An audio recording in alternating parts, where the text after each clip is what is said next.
CD.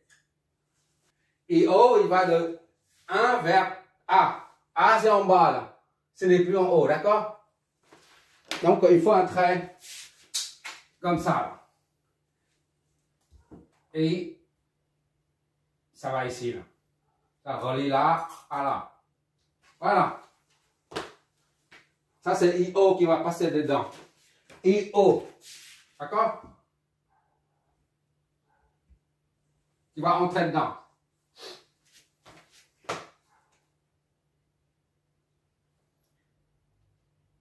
Et le pied va jusqu'à B, là. Le pied de le point négatif de la source relie le point B. D'accord? Donc, on va relier ça à ça.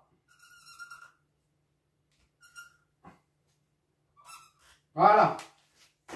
Or, A et C c'est le même point. Donc, il faut connecter ça. A et C est le même point. D'accord? A et C, c'est le point d'intersection là. Donc, on va connecter ça dessus. A et C sont reliés ensemble. D'accord? Qu'est-ce qu'il nous reste? BD. La tension BD là. B et D. Donc, il faut relier ça à ça. Pour avoir le point B, il faut relier ça.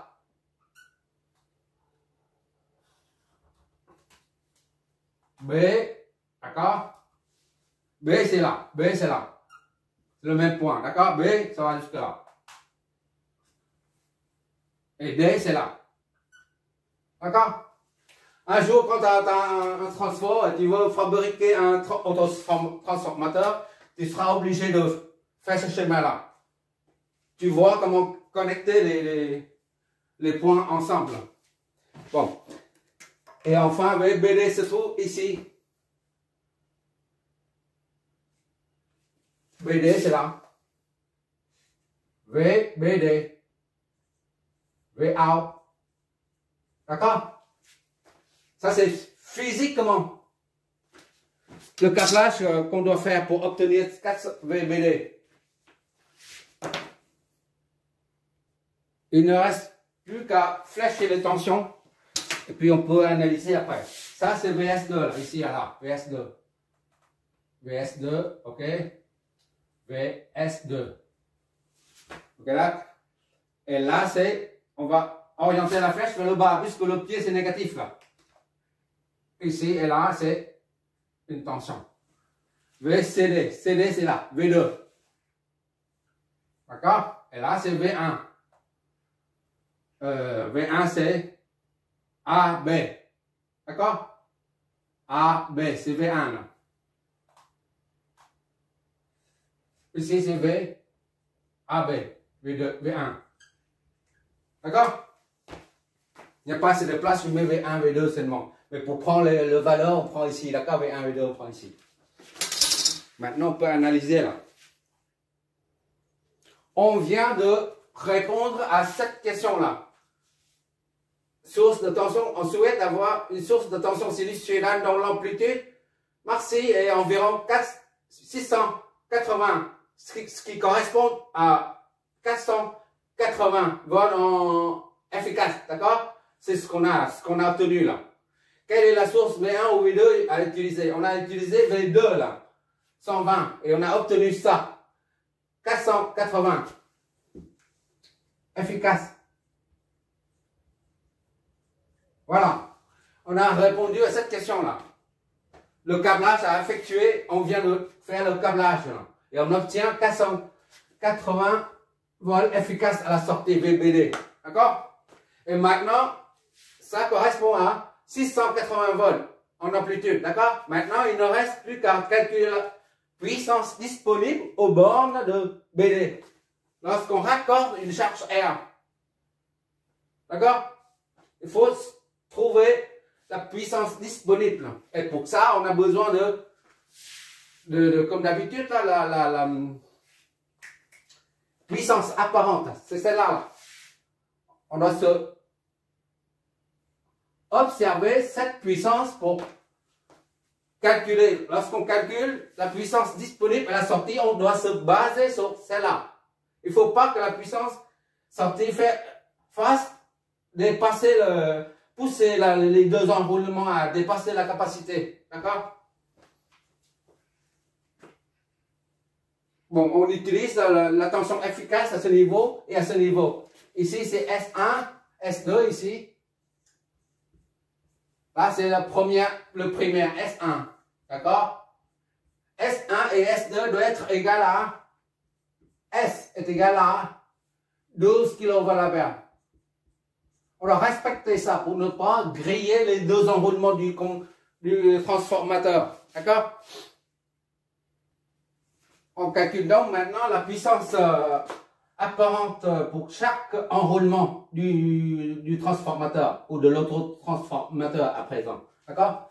S1 est égal à V1 efficace fois IAB efficace. D'accord?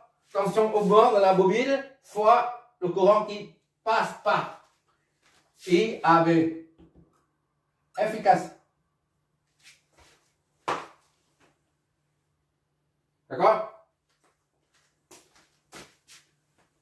Et S2 est égal à V2 efficace fois I qui passe par CD efficace.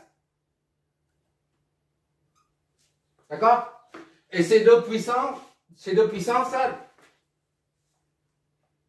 ne doivent pas dépasser S, caractéristique du transformateur. C'est-à-dire, on doit fixer S1 et S2 à cette valeur-là.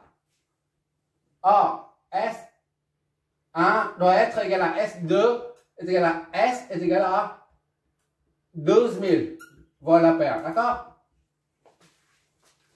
Donc, ça nous donne quoi? Ça nous donne IAB efficace. AB efficace est égal à S1 sur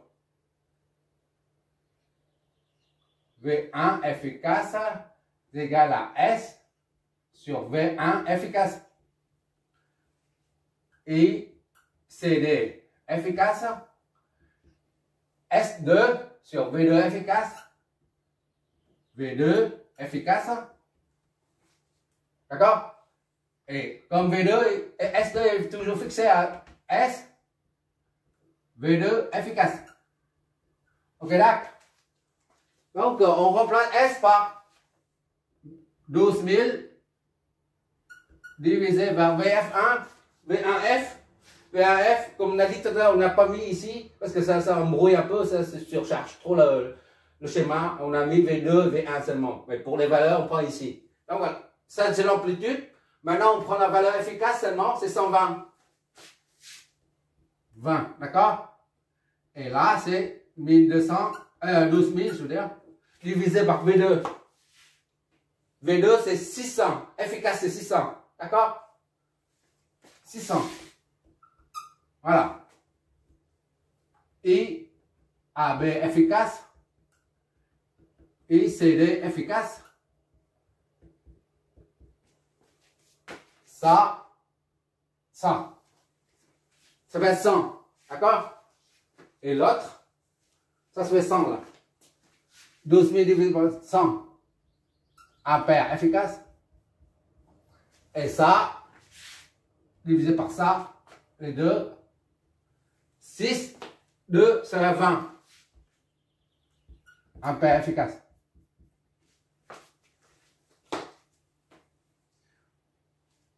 Autrement dit, I, AB, pour l'instant, on laisse ça comme ça.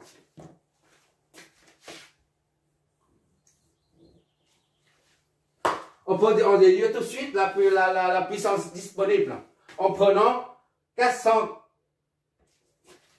Puissance disponible, c'est disponible ou admissible, si tu préfères, c'est égal à 480 fois et le courant qui circule là-dedans. Là. Si tu raccordes une charge ici, c'est ce courant qui part, qui traverse la charge. Si tu mets une charge ici, là.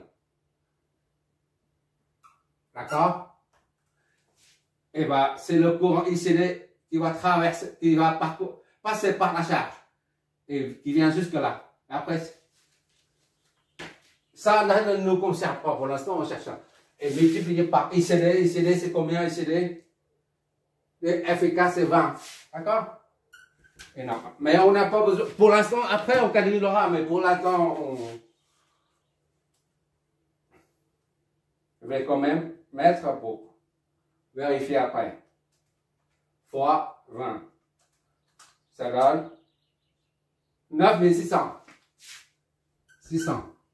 9,6 kVA. C'est ce qu'on doit trouver. Hein. Ils sont disponibles sous 480 volts efficaces. Ce sera 9,6 kVA. On verra ça après. Maintenant, il faut chercher les courants.